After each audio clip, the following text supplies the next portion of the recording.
Selamat malam, selamat datang di Mata Najwa. Saya Najwa Shihab, tuan rumah Mata Najwa. Pemanasan 2014 kian lantang, seturut nama-nama menantang.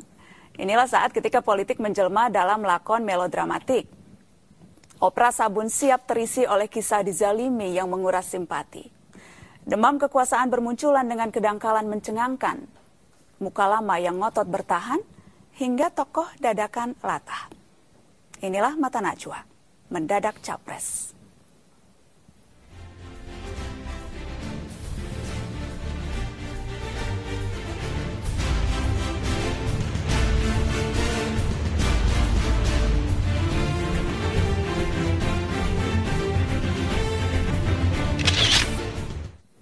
Pemirsa, bursa RI1 semakin ramai ketika Rhoma Irama menyatakan bersedia maju menjadi calon presiden.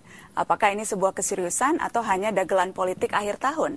Di studio Mata Najwa telah hadir Rhoma Irama. Selamat malam, Bang Rhoma. Selamat malam. Terima kasih sudah hadir di Mata Najwa. Mengapa Anda mau digadang-gadang menjadi capres?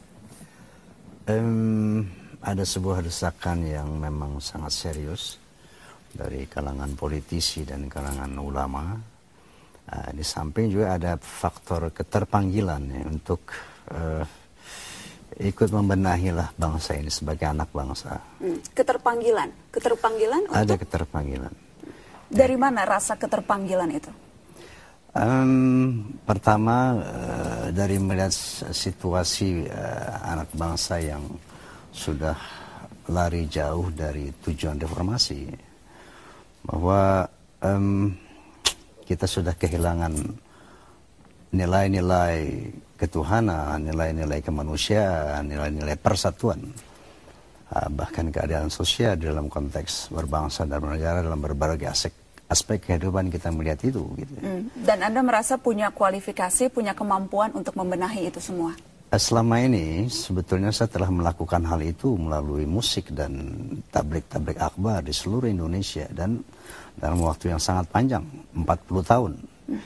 Jadi saya sudah terbiasa bagaimana mengarahkan bangsa ini, mengarahkan umat.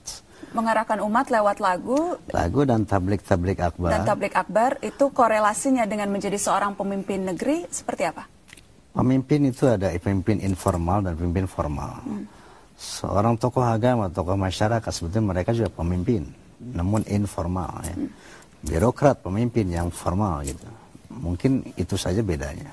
Tetapi bahwa tokoh masyarakat, pemimpin informal itu sebetulnya mereka juga membangun bangsa, membina bangsa gitu kan. Konkretnya kalau dalam sekarang kan kemudian Anda sudah mengatakan ya bersedia dicalonkan, bersedia maju. Tapi yang akan memajukan presiden itu harus partai politik. Sudah ada kalkulasi politiknya?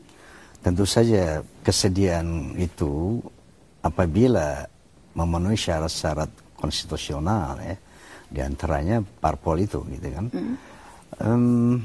Ya tentu saja tanpa ada dukungan itu semua tidak akan ada kesediaan itu gitu.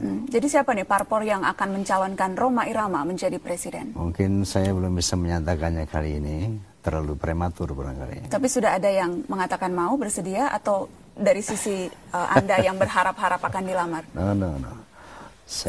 Saya mengalir saja ya apa yang terjadi. Yang pasti saya dalam satu situasi dan kondisi yang tidak bisa menolak. Kemudian saya siap seandainya memang unsur-unsur atau faktor-faktor penunjang itu secara konstitusional bisa terpenuhi. Tidak bisa menolak apa? Seberapa besar desakan itu? Tidak bisa menolaknya karena sudah digedor-gedor pintunya harus jadi presiden Rhoma Irama? Jadi begini, kalau boleh saya utarakan salah satu ucapan beliau menjadi representatif ulama, representatif habaib, representatif umat, bahkan politisi. Ya.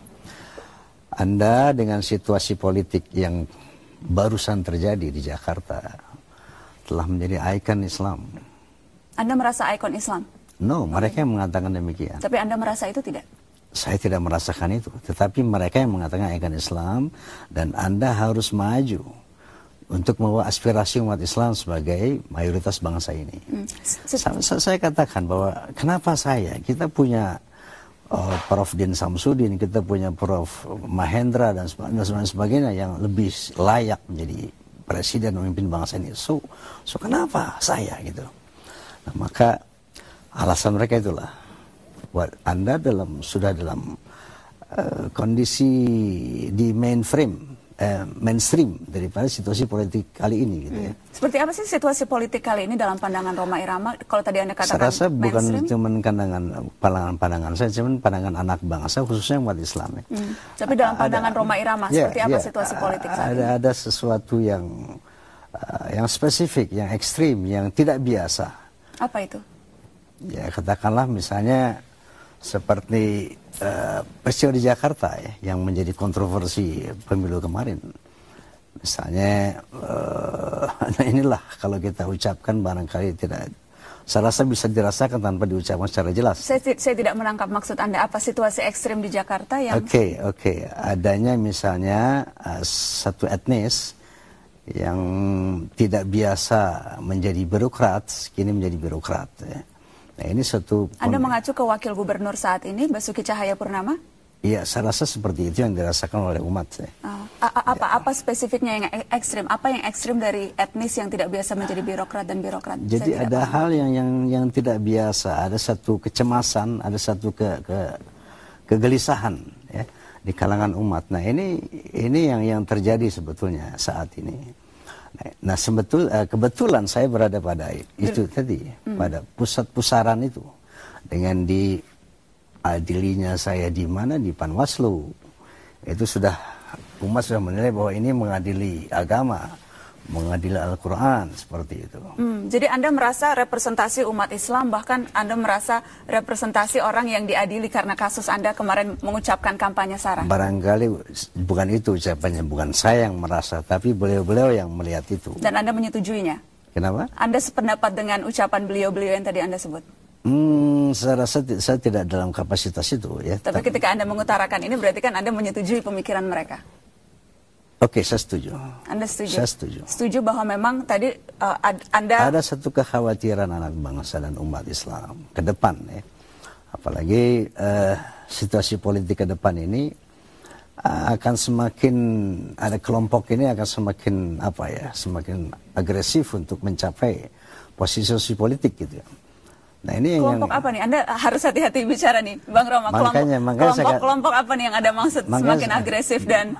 Anda telah mengucapkan tadi bahwa ada satu kelompok etnis yang secara ekonomi sudah sangat mendominir perekonomian Indonesia. Dan itu membuat Anda terpanggil untuk ikut maju. Dan kali ini secara politik mereka juga mulai begitu agresif. Ya. Nah ini yang mencemaskan anak bangsa khususnya umat Islam. Karena melihat bahwa situasi politik mulai tidak proporsional gitu kan ya.